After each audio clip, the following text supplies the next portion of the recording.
जय हिंद। आज हम लोग एसएससी सीएचएसएल का सेट नंबर 10 को यहाँ पे डिस्कस करने वाले हैं। टोटल जो सेट हुआ था आपका 42 सेट में ये एग्जाम हुआ था और हम लोग सेट नंबर 10 को यहाँ पे देख रहे हैं। पहला क्वेश्चन है हमारा 2019 में कच्चे इस्पात के उत्पादन में विश्व में भारत का स्थान क्या था। तो यहाँ पर सेकंड नंबर पे था, सेकंड पोजीशन भारत का था। आपके विश्व में भारत का स्थान आपका कच्चे इस्पात में 2019 में दूसरे नंबर पे था ऑल ओवर वर्ल्ड। नेक्स्ट है निम्नलिखित में से कौन सी भारत की पहली महिला न्यायाधीश अन्ना चांडी की आत्मकथा है। तो ये हो जाएगा डायरेक्ट आत्मकथा, इसका करेक्ट आंसर हो जाएगा। निम्नलिखित में से कौन सी भारत की पहली महिला न्यायाधीश अन्ना चांडी की आत्मकथा है। तो आत्मकथा इसका करेक्ट आंसर हो जाएगा, अन्ना चांडी पहली महिला न्यायाधीश। नेक्स्ट है निम्नलिखित में से किसे नवंबर 2021 में आईसीसी पुरुष क्रिकेट समिति के अध्यक्ष के रूप में नियुक्त किया गया था। तो सौरव गांगुली इसका करेक्ट आंसर हो जाएंगे। तो निम्नलिखित में से किसे नवंबर 2021 में आईसीसी पुरुष क्रिकेट समिति के अध्यक्ष के रूप में नियुक्त किया गया था। तो सौरव गांगुली इसका करेक्ट आंसर हो जाएंगे। नेक्स्ट है पैरालंपिक 2022 की पदक तालिका में निम्नलिखित में से कौन सा देश पहले स्थान पे था। तो ये था आपका यहाँ पे आपका चाइना, इसका करेक्ट आंसर हो जाएगा। तो पैरा ओलंपिक 2020 की पदक तालिका में निम्नलिखित में से कौन सा देश पहले स्थान पर था। तो यहाँ पर चीन इसका करेक्ट आंसर हो जाएगा। नेक्स्ट है एथेन के संरचनात्मक सूत्र की पहचान करें। CH2 इसका करेक्ट आंसर हो जाएगा। तो एथेन के संरचनात्मक सूत्र की पहचान करना है तो H2C और CH2 इसका करेक्ट आंसर हो जाएगा। इथेन का ये आपका फॉर्मूला होता है, एथेन इसका करेक्ट आंसर हो जाएगा। निम्नलिखित में से कौन सी भारत के पूर्व प्रधानमंत्री डॉक्टर मनमोहन सिंह की आत्मकथा है। तो चेंजिंग इंडिया इसका करेक्ट आंसर हो जाएगा। तो निम्नलिखित में से कौन सी भारत के पूर्व प्रधानमंत्री डॉक्टर मनमोहन सिंह की आत्मकथा है। तो चेंजिंग इंडिया इसका करेक्ट आंसर हो जाएगा। नेक्स्ट है अलारमेल वैली को 2004 में फ्रांस सरकार की ओर से chevalier of arts and letters award से सम्मानित किया गया था। यहाँ पे हो जाएगा आपका फ्रांस का हो जाएगा। तो अलारमेल वैली को 2004 में फ्रांस सरकार की ओर से chevalier of arts and letter award सम्मानित किया गया था। तो फ्रांस के द्वारा किया गया था। नेक्स्ट है 1926 में पदार्थ की असतत संरचना पर उनके काम के लिए भौतिक को नोबेल पुरस्कार से किसे सम्मानित किया गया था। तो आपका जीन बैप्टिस्टन पेरिन को किया गया था। ठीक है, तो 1926 में पदार्थ की असतत संरचना पर उनके काम के लिए भौतिक के नोबेल पुरस्कार से सम्मानित किया गया था जीन बैप्टिसन पेरिन, इसका करेक्ट आंसर हो जाएगा। नेक्स्ट है भारतीय संविधान के कौन से अनुच्छेद संघ की कार्यपालिका से संबंधित है। अनुच्छेद 52 से 78 इसका करेक्ट आंसर हो जाएगा। तो भारतीय संविधान के कौन से अनुच्छेद संघ की कार्यपालिका से संबंधित है। तो अनुच्छेद 52 से 78 हो जाएंगे। नेक्स्ट है निम्नलिखित में से कौन सी संरचनात्मक परत शैवाल, कवक और पादप कोशिकाओं के घेरे रहती है और इन्हें तन्य शक्ति प्रदान करती है और यांत्रिक और परासरणी तनाव से सुरक्षा प्रदान करती है। तो कोशिका भित्ति इसका करेक्ट आंसर हो जाएगा। तो निम्नलिखित में से कौन सी संरचनात्मक परत शैवाल, कवक और पादप कोशिकाओं के घेरी रहती है और इन्हें तन्य शक्ति प्रदान करती है और यांत्रिक और परासरणी तनाव से सुरक्षा प्रदान करती है। तो कोशिका भित्ति इसका करेक्ट आंसर हो जाएगा।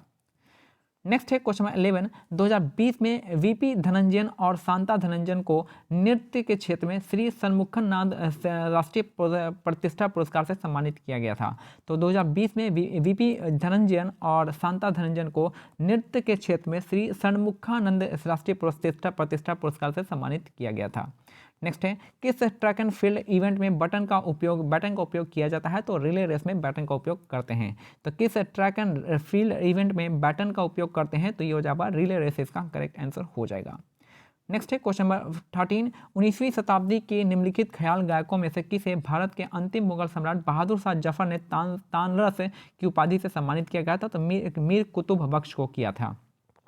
तो 19वीं शताब्दी के निम्नलिखित ख्याल गायकों में से किसे भारत के अंतिम मुगल सम्राट बहादुर शाह जफर ने तानरस की उपाधि से सम्मानित किया गया था। मीर कुतुब बख्श, इसका करेक्ट आंसर हो जाएगा। नेक्स्ट है उस्ताद बिस्मिल्लाह खां को 2001 में निम्नलिखित में से कौन सा नागरिक पुरस्कार प्रदान किया गया था। तो भारत रत्न, इसका करेक्ट आंसर हो जाएगा। तो उस्ताद बिस्मिल्लाह खां को 2001 में निम्नलिखित में से कौन सा नागरिक पुरस्कार प्रदान किया गया था। तो भारत रत्न, इसका करेक्ट आंसर हो जाएगा। नेक्स्ट है 2017 में दीपिका रेड्डी को कुचिपुड़ी नृत्य के क्षेत्र में उनके योगदान के लिए संगीत नाटक अकादमी पुरस्कार से प्राप्त किया गया था। तो कुचिपुड़ी इसका करेक्ट आंसर हो जाएगा।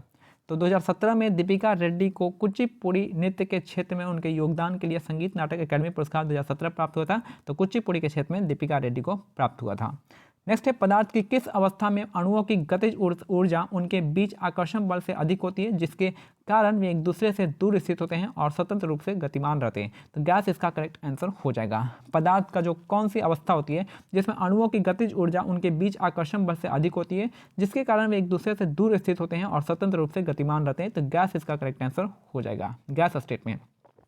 नेक्स्ट है निम्नलिखित में से किसने ने टेबल टेनिस में उत्कृष्ट खेल कोच के रूप में द्रोणाचार्य पुरस्कार यानी सामान्य श्रेणी में प्राप्त किया था? तो 2021 में। तो सुब्रमण्यम रमन इसका करेक्ट आंसर हो जाएगा, यानी एस रमन इसका करेक्ट आंसर हो जाएगा, सुब्रमण्यम रमन हो जाएंगे। तो निम्नलिखित में से किसने टेबल टेनिस में उत्कृष्ट खेल कोच के रूप में द्रोणाचार्य पुरस्कार सामान्य श्रेणी 2021 में प्राप्त किया था? तो सुब्रमण्यम रमन हो जाएंगे, एस रमन। नेक्स्ट है पर्यावरण प्रदूषण और प्राकृतिक संसाधनों के दोहन की दृष्टि से लागत को समायोजित करते हुए व्यक्त किया गया जीडीपी क्या कहलाता है? तो इसको हम ग्रीन जीडीपी कहते हैं। तो पर्यावरण प्रदूषण और प्राकृतिक संसाधनों के दोहन की दृष्टि से लागत को समायोजित करते हुए व्यक्त किया गया जीडीपी क्या कहलाता है? तो ग्रीन जीडीपी इसका करेक्ट आंसर हो जाएगा। नेक्स्ट है ग्लोबल इंडियन म्यूजिक अवार्ड प्राप्त करने वाले विक्रम घोष एक संगीतकार और भारतीय शास्त्रीय क्या है? तबला वादक है। तो ग्लोबल इंडियन म्यूजिक अवार्ड प्राप्त करने वाले विक्रम घोष एक संगीतकार और भारतीय शास्त्रीय तबला वादक हैं। नेक्स्ट है the wings of fire Bharat के निम्नलिखित में से किस राष्ट्रपति की आत्मकथा है? तो एपीजे अब्दुल कलाम की है। The wings of fire Bharat के निम्नलिखित में से किस राष्ट्रपति की आत्मकथा है? तो एपीजे अब्दुल कलाम इसका करेक्ट आंसर हो जाएंगे। नेक्स्ट है भारत की अंतिम जीवित सादिर नृत्यांगना तमिलनाडु की मुथुकन को 2022 में निम्नलिखित में से किस सर्वोच्च भारतीय नागरिक पुरस्कार से सम्मानित किया गया था? तो पद्मश्री से सम्मानित किया गया था। भारत की अंतिम जीवित सादिर नृत्यांगना तमिलनाडु की मुथुकम्मल को 2022 के निम्नलिखित में से किस सर्वोच्च भारतीय नागरिक पुरस्कार से सम्मानित किया गया था? तो पद्मश्री से सम्मानित किया गया है। नेक्स्ट है सैंड्यूकुल फैमिली का एक 12 मांसाहारी पादप कौन सा है जो शिकार को आकर्षिट करता है और उन्हें आमतौर पर कीड़ों को फंसाता है और फिर उन्हें पचाकर एंजाइम की मदद से विघटित कर देता है? तो आपका वीनस फ्लाई ट्रैप इसका करेक्ट आंसर हो जाएगा, वीनस फ्लाई ट्रैप इसका करेक्ट आंसर हो जाएगा। 1820 में खोजी गई कौन सी आधार इकाई प्रति सेकंड एक कूलम विद्युत धारा को दर्शाती है? तो एम्पियर इसका करेक्ट आंसर हो जाएगा। तो 1820 में खोजी गई कौन सी आधार इकाई प्रति सेकंड एक कूलम विद्युत को धारा को दर्शाती है? तो एम्पियर हो जाएगा। आप हमेशा देखिएगा कि यहाँ पे एम्पियर करंट का हो जाएगा, यहाँ पे सेकंड टाइम हो जाएगा और यहाँ पे आपका कूलम जो जगह पर चार्ज हो जाएगा। तो QIT के फॉर्मूला है Q बराबर क्या होता है? I/T होता है, याद रखिएगा। नेक्स्ट है फरवरी 2021 में देवीलाल बनाम किस मामले में सर्वोच्च न्यायालय ने कहा था कि 18 वर्ष से कम और 16 वर्ष के ऊपर के किशोर अपराधियों के मामले में को न्यायिक किशोर न्याय बोर्ड के समक्ष भेजा जाएगा? तो मध्य प्रदेश राज्य ने कहा था। फरवरी 2021 में देवीलाल बनाम किस मामले में सर्वोच्च न्यायालय ने कहा था कि 18 वर्ष से कम और 16 वर्ष से ऊपर के किशोर अपराधियों के मामले को न्यायिक किशोर न्याय बोर्ड के समक्ष भेजा जाएगा? तो मध्य प्रदेश राज्य के किया जाएगा। नेक्स्ट है कथक नृत्य के प्रतिनिधि बिरजू महाराज निम्नलिखित में से कौन से घराने से जुड़े हैं? तो आपका लखनऊ घराना हो जाएगा। तो कथक नृत्य के प्रतिनिधि बिरजू महाराज का संबंध जो आपका कौन से घराने से? तो लखनऊ घराने से है। तो बिरजू महाराज हो गया कथक से हैं और यहाँ पे लखनऊ घराना इनका संबंध है।